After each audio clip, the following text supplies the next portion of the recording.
There's an old American saying, buy once, cry once. It means you pay for quality so it doesn't fail you when the chips are down. But the modern survival industry took that, twisted it, and started selling you snake oil wrapped in tactical nylon. They want you strapped to their ecosystem. They want you buying batteries, replacing filters, and restocking their overpriced chemical shortcuts every 6 months.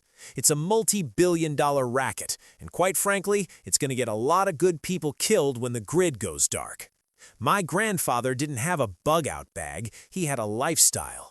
He survived the hardest years this country ever saw using gear made of steel, wood, and canvas. Tools that relied on raw physics, not a marketing budget. So today, by popular demand, we are digging up 10 more legendary tools your grandfather carried. Tools the industry buried because they are too cheap, too reliable, and they simply refuse to break. Grab your notebooks. Let's get to work. Tool number 1. If you walk into a big box outdoor store today, they will try to sell you tactical fire plugs, magnesium shavings, or chemical cubes for $15 a pop. The problem? When you run out, you're dead to rights in the freezing rain. My grandfather never bought a fire starter in his life. He carried Fatwood. For those who don't know the physics, when a pine tree dies or gets damaged, the tree pumps its roots and stump full of natural resin to heal itself. That resin hardens. What you are left with is a piece of wood that is naturally waterproof, rot-proof, and highly flammable. We call it nature's napalm. The industry hates Fatwood because you can literally harvest it for free in almost any pine forest in North America, and it never expires. You can bury this stuff in the mud for 20 years, dig it up, strike it with a piece of high-carbon steel, and you will have a roaring fire in seconds. Stop buying chemical trash that runs out. Learn to read the woods. Harvest the resin. Keep the grandfather mindset alive. Tool number 2. If you look at modern prepper bags, you'll see $60 heavy, bulky multi-tools just to open a can of beans. During World War II, the U.S. military issued this, the P-38. They called it the John Wayne can opener. It's an 1.5 inches of stamped sheet metal. It weighs next to nothing, fits on your dog tag chain, and it will punch through a tin can faster than any expensive gadget on the market. It doesn't rust, it doesn't jam, and there are no springs to break. It is pure, brutal efficiency. If you don't have 3 of these scattered in your gear, you're carrying dead weight. Tool number 3. The modern gear industry loves selling you those plastic pull-through V-notch knife sharpeners. Let me be clear, those things don't sharpen your knife. They rip the steel off your blade and destroy the edge profile. Your grandfather didn't ruin his tools. He used a natural whetstone, like an Arkansas stone. It takes patience, it takes skill, it takes understanding the angle and the physics of the metal. If you want a knife that can shave hair and split wood after months in the bush, you throw away the plastic pull-throughs and you learn to work the stone. Mastered the friction. Tool number 4. Today, people drop $150 on titanium stoves and pressurized gas canisters just to boil water. When that canister runs dry, you have a very expensive paperweight. The grandfather standard? The single-walled, heavy enamel mug.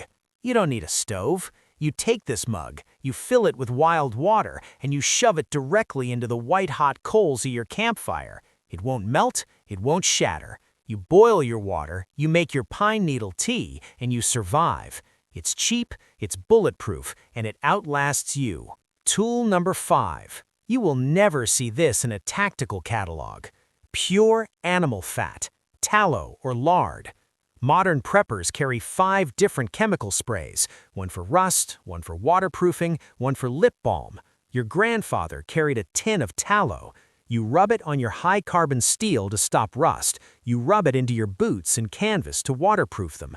And in a true grid-down starvation scenario, it is pure, dense caloric energy that you can cook with or eat to keep your core temperature up. One natural item, a dozen life-saving uses. Tool number 6. Char cloth. The industry wants you buying storm matches and butane lighters, but butane freezes and matches run out. Char cloth is just 100% natural cotton, an old t-shirt or denim, baked inside a metal tin over a fire until it turns black. It is the ultimate spark catcher. It requires zero modern technology. You can hit a piece of quartz against a rusty file, and if a microscopic spark hits this cloth, it catches. It holds an ember long enough for you to blow a bird's nest of dry grass into a roaring flame. That is real Firecraft.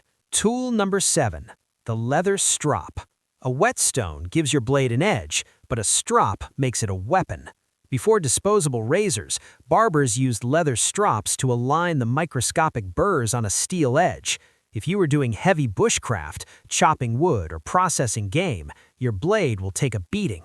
A quick run over a leather belt or a dedicated strop brings that razor edge right back without removing any metal. It's the secret to making a good knife last 3 generations. Tool number 8. Modern preppers hoard ammunition and complex mechanical traps, but active hunting burns massive amounts of calories, and mechanical traps are heavy. Your grandfather carried a simple spool of brass or copper snare wire. Passive hunting. You set the wire on a rabbit run, you walk away, and you let the animal's own momentum do the work while you build a shelter or purify water. It costs a couple of bucks, fits in your pocket, and has fed more men in desperate times than any tactical rifle ever built. Understand the animal's behavior, and the wire does the rest. Tool number 9. Walk into any store and look at the tactical backpacks, $100 bags with a dozen plastic zippers. Here's a grid-down reality check. When a zipper breaks in the woods, your bag is useless. The grandfather standard is the canvas haversack. Heavy duck canvas, brass rings, and thick leather straps. No zippers, no weak points. It hangs on your side, giving you instant access to your fire kit, your water mug, and your knife. It forces you to only carry what you actually need. It doesn't break, it just fades. And finally, tool number 10, the ultimate grandfather tool. People spend upwards of $200 on collapsible carbon fiber trekking poles.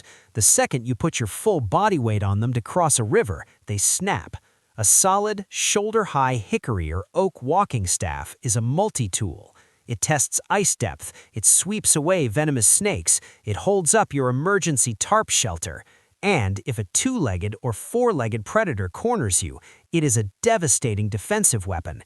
It is the oldest tool known to man, and the modern world forgot about it. 10 tools, 0 batteries, 0 subscriptions. Pure physics. The gear industry hates this list because they can't monetize your grandfather's wisdom.